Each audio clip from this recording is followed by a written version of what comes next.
sida aad wada ogtihiin waxaa 8 bishan ku soo gabagaboobay magaalada Kismaayo magaalo madaxda ku meel gaarka ee dowlad goboleedka Jubbaland shirkii golaha iskaashiga dowlad goboleedyada dalka kaas oo ku soo baxay warmurtiyeed xambaarsan qodobo muhiim ah oo ku wajahnaa dowladda federaalka qodobadaas oo qeexayay cabashooyinka ay ka muujinayeen dowlad goboleedyada arrimaha amniga siyaasadda kheyraadka awood wadaaga iyo hanaanka doorashada 2020 cabashooyinkaas oo saameeyay hanaanka wada shaqeyneed ee dowladda federaalka iyo dowlad goboleedyada waxaa ku cadda warmurtiyeedkaas ka soo tala soo jeedin muhiim u ah adkeynta wada shaqeynta dowladda federaalka iyo dowlad goboleedyada taas oo ay sheegeen madaxda dowlad goboleedyadu inay hakiyeen wada shaqeynta dowladda federaalka iyo dowlad goboleedyada waxaa muuqanaysa in dowladda federaalka ay dhagaha ka fureysanayso baaqyadii iyo go'aamadii ka soo baxay golaha iskaashiga dowlad goboleedyada taas oo caddeyn u tahay in madaxweynaha jamhuuriyadda federaalka mudane maxamed cabdullaahi maxamed farmaajo uusan furitaankii kalfadhiga afraad ee golaha shacabka soo hadal qaadin shirkii golaha iskaashiga dowlad goboleedyada iyo qodobadii ka soo baxayba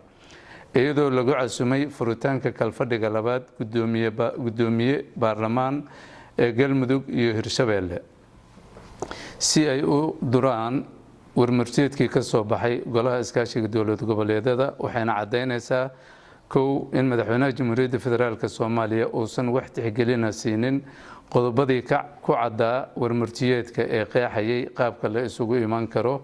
labo faragelinta qaawan ee dowladda federaalku ku hayso dowlad goboleedyada saddex in madaxweynaha jamhuuriyadda federaalka Soomaaliya uu hormood ka yahay faragelinta qaawan ee lagu hayo dowlad goboleedyada kadib markii uu labada gudoomiye baarlamaan ee galmudug iyo hirshabeelle u ballan qaaday wada shaqeyn waxaa soo ifbaxaya in madaxweynaha jamhuuriyadda federaalka Soomaaliya uu ka shaqeynayo farangeli qaawan oo ku wado deegaanada galmudug qaarkood si loo burburiyo dhamaystirka heshiiska galmudug iyo ahlu sunna wal jamaaca haddaba waxaan ugu baaqaynaa shacabka Soomaaliyeed gaar ahaan reer galmudug inay ka digtoonaadaan cawaaqib xumada ka dhalan karta faragelinta qaawan ee ay hormuudka ka tahay dowladda federaalka Soomaaliya taas oo aan ognahay dhibaatada uu soo maray dalku isla markaana aan loo baahnayn in dib loogu celiyo ummadda Soomaaliyeed wixii la soo maray waxaan ugu baaqaynaa waxgaradka culamaa u diinka ururada bulshada rayidka xisbiyada siyaasadeed